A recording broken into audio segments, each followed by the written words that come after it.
Queen Alexandra Dock, Cardiff, 3:20 in the morning, October 1936. Station Officer Idris Meredith, Cardiff Fire Brigade, 16 years attending fires on this dock estate, was reading the coal tip conveyor gantry from the running board before the pump had come to a full stop. The dock watchman's call had said, "Smouldering, coal tip number 2. What Meredith was looking at from the road said something more specific.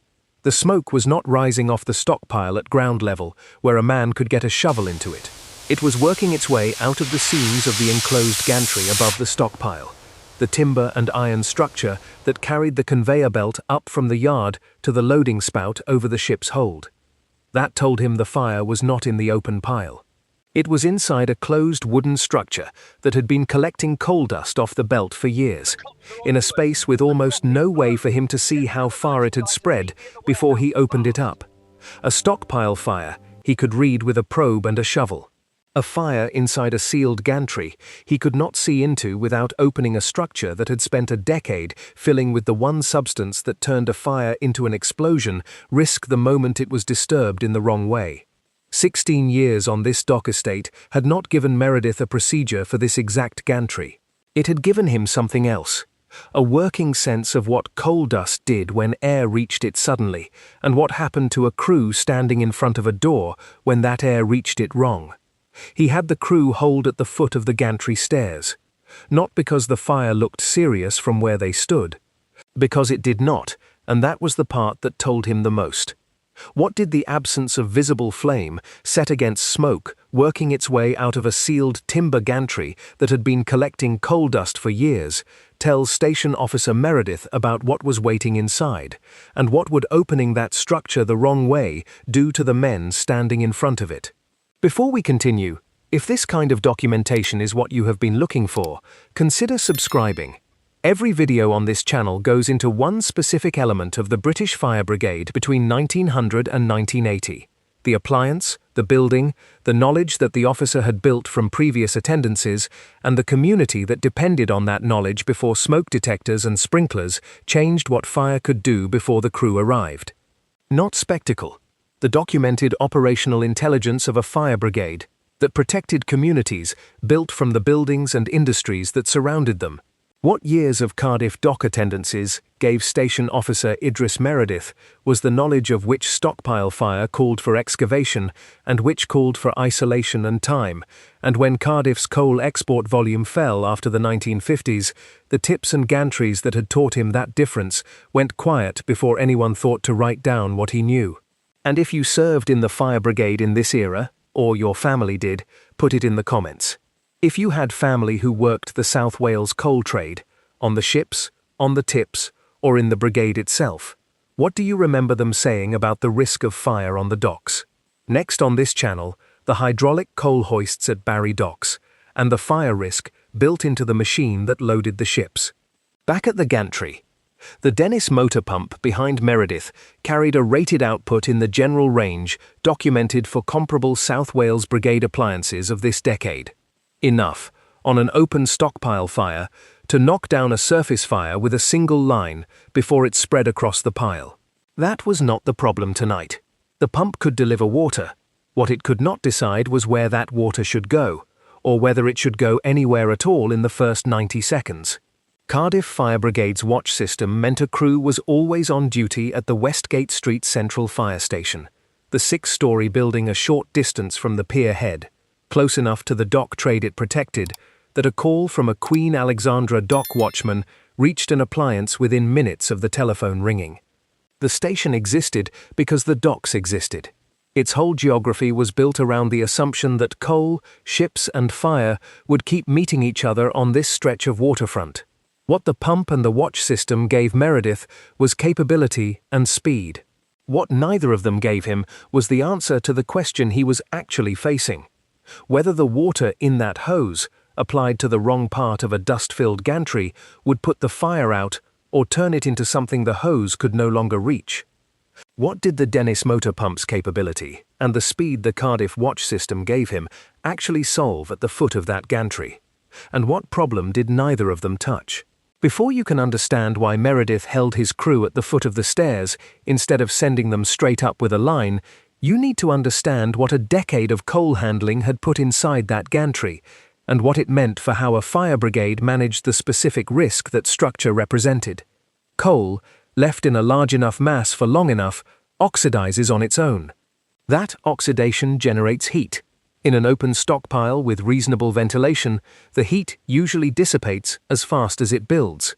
In a confined structure, a bunker, a chute, a sealed conveyor gantry that had been catching fine coal dust off a moving belt for years without ever being properly cleaned out, that heat has nowhere to go.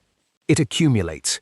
It can climb past the point where a man standing beside the structure would smell anything at all, and by the time smoke is visible at the seams, the process has usually been running for some time, unseen. That was the first thing 16 years on this dock estate had taught Meredith to respect. The second was worse. Fine coal dust, suspended in air, in the right concentration and with a spark or a hot enough surface to meet it, does not just burn. It can propagate an explosion through an enclosed space far faster than any crew standing at the entrance could react to. And water, thrown carelessly onto a smoldering mass of dust and coal, does not simply cool it. It can disturb settled dust into suspension, and it can turn a slow smolder into something that moves. This was not folklore passed between crews. It was the specific, hard-won reason that a fire brigade attending a coal tip or conveyor fire did not simply run a line to the nearest opening and open the branch. The first job was assessment, establishing whether the fire was surface or deep-seated, whether it had reached a point where opening the structure would feed it fresh air it did not currently have, and whether any electrical supply running to the conveyor motor needed to be dead before anyone went near it. Meredith had learned to read the difference between a stockpile that needed a shovel and a gantry that needed the electrical supply isolated first, because the wrong order of operations here did not cost time. It cost the ability to control what happened next. What did 16 years of Cardiff dock attendances teach Meredith about the specific danger of applying water to a coal fire in the wrong sequence, and what had to happen before any line was run into that gantry at all? Meredith had not always known to hold a crew at the foot of the stairs. 16 years earlier, in his first winter on this dock estate, he had attended a smaller conveyor fire at a different tip with a more senior officer and watched that officer make the opposite decision, sending a line straight to the nearest access door on a structure that had been smoldering for an unknown length of time. The door was opened. Fresh air reached a fire that had been consuming its available oxygen slowly, in the confined space above the coal. What followed was not the controlled attack the crew had planned. It was a rush of flame and heat back through the opening, hard enough to put 2 men into hospital with burns to the hands and face, and hard enough to convince the officer who gave the order that he had misjudged the structure completely. No one died that night. The channel does not need an invented fatality to make the point, and none is claimed here. What happened was serious enough on its own. A lesson in exactly the mechanism that coal dust and confined heat can produce when air reaches them without warning, delivered to a young Meredith standing close enough to see it happen. He carried that specific memory into every coal tip and conveyor attendance for the next 16 years. It became the reason he assessed before he attacked, the reason he sent a man to the dock office to confirm the conveyor motor's electrical supply was isolated before anyone approached the structure, and the reason that tonight, in front of a gantry showing exactly the signs that had preceded that earlier flashback, he kept his crew at the bottom of the stairs while he read the building rather than sent them up it. This is what the training school could initiate and could not complete. A new recruit could be taught, in a classroom, that confined coal dust fires behave unpredictably when disturbed. What the classroom could not give him was the specific memory of 2 men with burned hands, and the specific gantry on this dock estate where that lesson had been paid for. What did watching 2 colleagues burned by a flashback in his first winter give Meredith that no training manual had provided? And how did that memory shape the 90 seconds he spent reading the gantry before he moved his crew at all tonight? The firefighter came back from the dock office with confirmation. The conveyor motor's electrical supply was dead. That was the first condition satisfied. Meredith still had not sent a line into the structure. The second thing he needed was a reading on how deep-seated the fire was.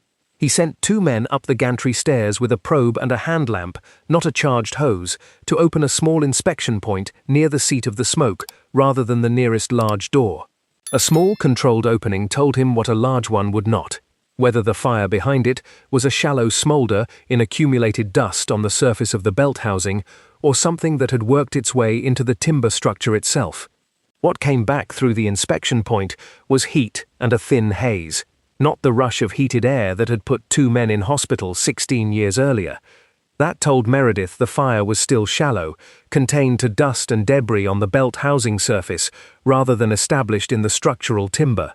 It was a fire he could now attack directly, but not with an unrestricted line thrown into an enclosed space full of settled dust. The crew applied water in a fine spray rather than a solid jet, directed to settle and cool the surface material rather than to blast into it and lift dust into suspension. They worked the inspection point first, expanding the opening gradually as the smoke thinned, rather than tearing the structure open all at once. It took the better part of an hour to fully open, cool, and confirm the gantry was out, considerably longer than knocking down an open stockpile fire would have taken with the same appliance and the same crew. That was the trade Meredith had learned to accept without complaint. An hour of methodical, unglamorous work against a structure that gave up almost nothing to a fast attack was the price of not repeating what had happened to 2 men in his first winter on this dock estate. The Dennis motor pump's rated output had never been the limiting factor. The limiting factor, every time, was how carefully that output was applied to a structure that could turn generosity into a second incident. What did the difference between a thin haze and a rush of heated air through that inspection point tell Meredith about how he could safely attack the gantry? And why did the correct attack take an hour when the pump could have delivered its full capacity in minutes? Before you can understand what was actually at stake for Cardiff on a night like this one, you need to understand what the coal export trade meant to the people whose work fed it, and who were not on the dock estate at 3 in the morning, but whose livelihoods were tied to it all the same. Cardiff's coal exports had reached nearly 10.7 million tonnes in 1913, the year the trade peaked, before the First World War, the interwar economic depression, and the gradual decline of the export coal trade began reducing that figure decade by decade. Behind every ton loaded at the Queen Alexandra dock tips was a chain that ran back into the South Wales valleys. Miners in the Rhondda and the Senon valleys cutting the coal, railwaymen moving it down to the coast on lines built specifically for that traffic, and dock workers loading it onto the tramp steamers that carried it out to fuel ships, factories and homes across the world. A fire at the coal tips was not simply a hazard to the dock estate. It threatened the physical infrastructure that connected all of those livelihoods to each other. A tip or conveyor destroyed by fire, or shut down for weeks of repair, meant coal arriving by rail with nowhere immediate to go, ships standing off, waiting for a berth that could not load them, and export contracts that depended on cargo reaching its ship on schedule. The night watchmen who monitored stockpile temperatures were not simply following a procedure imposed from outside.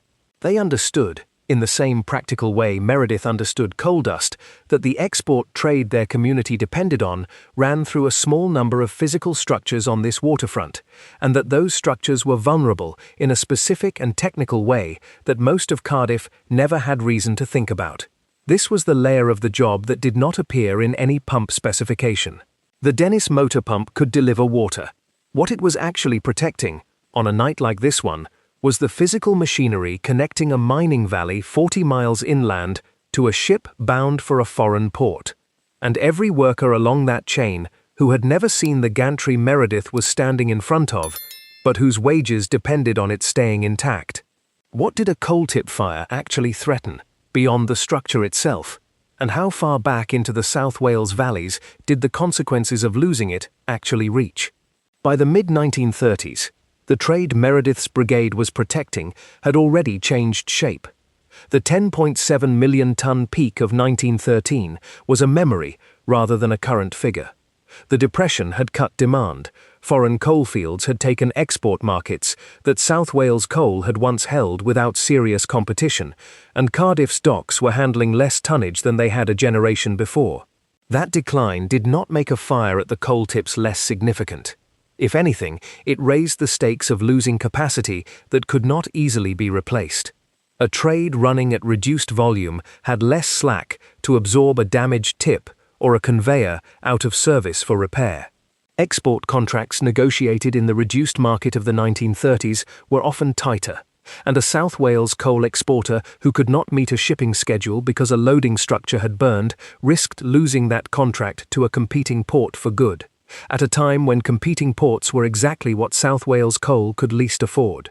This was the specific economic weight riding on the outcome of what happened at the foot of that gantry. Not an abstract concern about property damage, but the practical question of whether a mining community 40 miles inland would still have a market for its coal next month if the structure that loaded it onto ships burned down tonight. Meredith did not carry a balance sheet into his assessment of the fire. He carried the coal dust knowledge that determined whether the structure survived the night at all. But the two things were connected in a way that the pump specifications never captured. An hour of careful, methodical, unglamorous firefighting at 3 in the morning was, in a very direct sense, the thing standing between a Rhondda colliery and the loss of a shipping contract it depended on. That was the actual scale of what a Cardiff Fire Brigade coal tip attendants protected in this decade. Not a building, but the working end of an entire regional economy, narrowed down to a handful of gantries and hoists on one stretch of waterfront. What did the declining coal trade of the 1930s actually raise the stakes of, at a coal tip fire that a healthier trade might have absorbed without serious consequence? And what did that mean for the mining communities whose livelihoods depended on a structure they would never see? The coal tips and conveyor gantries that Meredith spent his career reading did not remain the same risk indefinitely. Through the 1930s, dock and colliery operators improved stockpile management practice, more systematic temperature monitoring, better turnover of stored coal to prevent the kind of long undisturbed accumulation that had let heat build unseen in structures like the one Meredith attended in 1936. And closer attention to keeping conveyor housings and bunkers clear of the accumulated dust that had made his job dangerous in a specific and technical way. Those changes reduced the frequency of the exact kind of incident that had shaped Meredith's whole approach to a coal tip fire. A well-monitored, well-maintained stockpile and a regularly cleared conveyor structure produced fewer of the confined, dust-laden, slow-building fires that had required the 90 seconds of careful reading he gave every gantry he approached. The larger change came from the trade itself. Cardiff's coal export volume, already reduced from its 1913 peak through the interwar decades, fell further after the Second World War and again sharply from the 1950s onward, as coal lost ground to oil, as South Wales pit closures reduced the volume moving down to the coast, and as the export infrastructure that had once justified a fire brigade division, built specifically around dock risk, saw less and less of the traffic that had defined it. Fewer tons moving through fewer active tips meant fewer of the specific attendances that had built Meredith's coal dust knowledge in the first place. The gantries that remained were better managed than the ones he had learned on. The ones that had taught him the hardest lessons, including the one where 2 colleagues were burned in his first winter on the docks, were, by the 1960s, either demolished, converted, or standing unused as the coal trade that had built them contracted around them. What the improved practice and the declining trade removed, together, was not simply risk. It was the specific operational conditions in which Meredith's knowledge of how a Cardiff coal gantry behaved when air reached confined dust the wrong way had been necessary, night after night, for 16 years and more. What did improved stockpile management and Cardiff's declining coal trade change, together, about the operational value of the coal dust knowledge that had taken Meredith 16 years and 1 badly burned colleague to build? If this channel is going to keep documenting what British firefighters knew about the buildings they entered and what that knowledge cost to acquire, subscribe. There are more appliances, more divisions, more watch systems, more structures read from the foot of a stairway at 3 in the morning, and more hard lessons learned the wrong way once, so that they were never repeated, that were never written down anywhere, and that kept a dock estate, a mill, or a terraced street standing on the night it mattered. What years of Cardiff dock attendances gave Station Officer Idris Meredith was the knowledge of which stockpile fire called for excavation and which called for isolation and time. And when Cardiff's coal export volume fell after the 1950s, the tips and gantries that had taught him that difference went quiet before anyone thought to write down what he knew. And if you have an incident, a station, a watch, a building, put it in the comments. If you had family who worked the South Wales coal trade, on the ships, on the tips, or in the brigade itself, what do you remember them saying about the risk of fire on the docks? Next on this channel, the hydraulic coal hoists at Barry Docks, and the fire risk built into the machine that loaded the ships. Station Officer Idris Meredith retired from Cardiff Fire Brigade in 1959. He had attended coal tip and conveyor fires on the Cardiff dock estate for 29 years. Cardiff's coal export volume, which had already fallen from its 1913 peak, dropped sharply through the following decade, as the export trade that had once justified a dock-specific fire risk contracted around what remained of it. What the changed trade gave Cardiff: better managed stockpiles, cleaner conveyor structures, fewer of the confined dust fires that had defined a coal tip attendance for 30 years, and eventually, as the docks themselves were redeveloped, new buildings that did not carry coal dust in their fabric at all. What it removed: the coal tips and gantries that had taught Meredith how a confined structure behaved when heat built inside it unseen, and the specific memory of 2 colleagues burned in his first winter on the docks that had shaped every assessment he made afterward, and the 90 seconds of reading a building from the foot of its stairs that no training document had ever been asked to record. The new buildings did not produce the fires that had built that knowledge. They did not need to. That was the point. The knowledge went with Meredith. The gantries went when the coal trade that had built them contracted past the point of needing them. Nobody had asked either of them to leave anything behind.